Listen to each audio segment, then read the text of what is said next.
बिस्मिल्लाहिर्रहमानिर्रहीम। अस्सलाम वालेकुम viewers, welcome to my channel easy food cooking secret. तो कैसे हैं आप सब?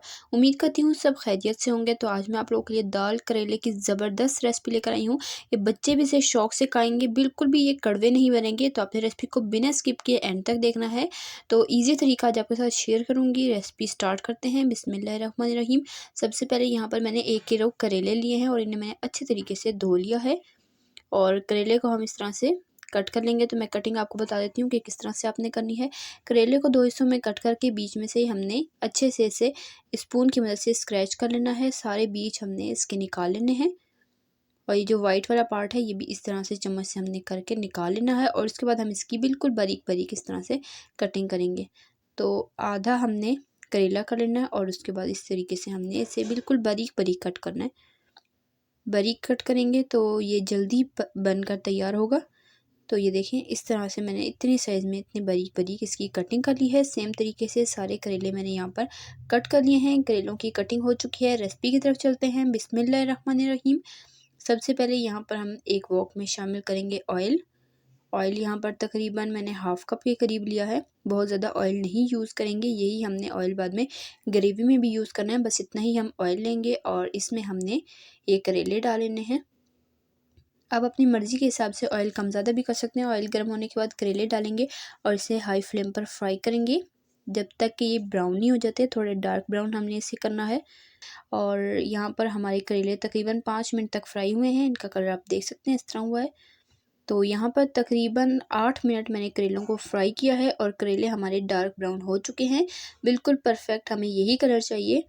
तो करेलों को हम फ्राई करके ग्रेवी में यूज़ करेंगे ना, तो इनकी कड़वाहट बिल्कुल भी नहीं रहेगी और बहुत ही ये यमी करेले बनकर तैयार होंगे। बच्चे भी इसे बहुत शौक से खाएंगे। कलर आप देख सकते हैं, इस तरह से आपने करना है। बिल्कुल क्रिस्पी करेले हो जाए। अगर करेले इस टाइम पे नरम होंगे ना, तो उसमें कड़वाहट आपको हल्की हल्की फील होगी। तो इसलिए हमने करेलों को क्रिस्पी गोल्डन होने तक फ्राई किया। इसे ऑयल से निकाल लेंगे। उसी ऑयल में 2 अदद दरमियाने साइज़ के प्याज बारीक कटे हुए शामिल कर देंगे और इसे हमने फ्राई करना है जब तक ये गोल्डन नहीं हो जाते। बहुत डार्क कलर हम इस पर नहीं लाएंगे, बस यही कलर हमें चाहिए। अब इसमें शामिल कर देंगे टमाटर का पेस्ट। तो टमाटर का पेस्ट मैं शामिल करूँगी 3 टेबलस्पून भरकर और ये शामिल करके हम इसे अच्छे से मिक्स करेंगे। आप चाहें तो बारीक चॉप करके भी टमाटर डाल सकते हैं। मेरे पास पेस्ट था, मैंने पेस्ट डाल दिया। इसे अच्छे से मिक्स करके इसमें लहसुन का पेस्ट शामिल करेंगे 1/2 टी-स्पून। इसमें हल्दी जाएगी 1/4 टी-स्पून, पिसा धनिया 1/2 टी-स्पून, पिसी लाल मिर्चें 1/4 टी-स्पून, नमक इसमें जाएगा 1/2 टी-स्पून। नमक और मिर्च आप अपने टेस्ट के अकॉर्डिंग कम या ज़्यादा कर सकते हैं। और साबुत सफ़ेद ज़ीरा इसमें जाएगा 1/2 टी-स्पून। तो ये मसाले शामिल करके इसे अच्छे तरीके से हमने हाई फ्लेम पर भून लेना है जब तक कि टमाटर का पानी ड्राई नहीं हो जाता और इसका ऑयल सेपरेट नहीं हो जाता। थोड़ा-सा हम यहाँ पर 1-2 टेबलस्पून के करीब पानी शामिल करेंगे ताकि मसाला हमारा जले नहीं और मसाला हमारा अच्छे से भुन जाए।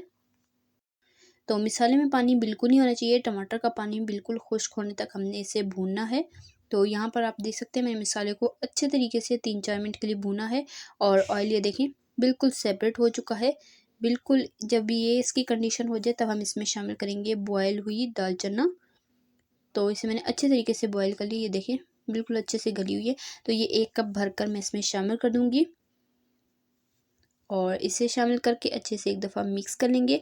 अगर आपको रेसिपी ज़रा सी पसंद आए, वीडियो को लाइक करें। चैनल पे नए हैं, आपसे रिक्वेस्ट है चैनल को ज़रूर सब्सक्राइब किया करें। सब्सक्राइब करना आप भूल जाते हैं, सब्सक्राइब किया करें। इससे हमारी हौसला अफजाई होती है, हमें पता चलता है कि हम कैसा काम कर रहे हैं। और यहाँ पर अब मैंने इसमें करेले शामिल कर दिए हैं। करेले शामिल करके इसे अच्छे तरीके से मिक्स कर लेंगे। तो दाल और करेले को हमने मसाले में अच्छे से मिक्स कर लिया। अब इसमें शामिल करेंगे 1 कप के करीब पानी। तो पानी शामिल करके इसे हमने ढककर हाई फ्लेम पर बॉयल आने देना है। एक दफ़ा अच्छे से मिक्स कर लेंगे। कमेंट में आपने अपनी कीमती राय का इज़हार ज़रूर देना है कि आपको मेरी आज की रेसिपी कैसी लगी है।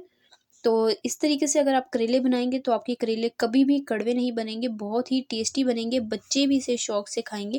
तो इसमें बॉयल आ चुका है। ढककर मैंने इसे लो फ्लेम पर 8-10 मिनट कुक किया है और लो फ्लेम पर 8-10 मिनट मैंने कुक करने के बाद इसे खोल लिया और यहाँ पर अब हम इसे अच्छे तरीके से भून लेंगे। देखिए पानी इसका बिल्कुल ड्राई हो चुका है। ऑयल सेपरेट होने तक हम इसे 2-3 मिनट के लिए भूनेंगे और हमारे दाल करेले माशाल्लाह बनकर तैयार हो चुके हैं। इसे करेंगे जी सर्व। तो बहुत ही ईज़ी और टेस्टी यमी सी रेसिपी है। पानी डाल के आपने इसे ज़रूर 8-10 मिनट पकाना है ताकि दाल का फ्लेवर करेले में और करेले का दाल में अच्छे से आ जाए। और उसके बाद हम इसे गरमा-गरम चपाती के साथ सर्व करेंगे। एन्जॉय कीजिएगा इस रेसिपी को, ट्राई ज़रूर कीजिएगा, कमेंट में अपना फीडबैक दीजिएगा। तो देखा आपने कैसे झटपट मज़ेदार से हमारे दाल करेले बनकर तैयार हो चुके हैं, जो कि बिल्कुल भी कड़वे नहीं हैं, बहुत ही टेस्टी बनकर तैयार हुए हैं। तो आपने इस रेसिपी को ट्राई करना है, कमेंट में अपना फीडबैक देना है। चैनल पे नए हैं, सब्सक्राइब ज़रूर कर लिया करें, सब्सक्राइब करना आप भूल जाते हैं। तो सब्सक्राइब आपने करना है, साथ मौजूद बेल आइकन को भी प्रेस कर लें, ये बिल्कुल फ्री है। तो अक्सर लोग करेले की कड़वाहट को दूर करने के लिए इसको ऊपर से छीलते हैं, इसे नमक लगाकर धोते हैं, बहुत से प्रोसेस करते हैं, कभी बॉयल करते हैं, तो उस तरीके से करेले की कड़वाहट कभी भी नहीं जाती। आप इस तरीके से करेले बनाइएगा और यकीन करें बहुत ही टेस्टी बनते हैं और बिल्कुल भी कड़वे नहीं बनते।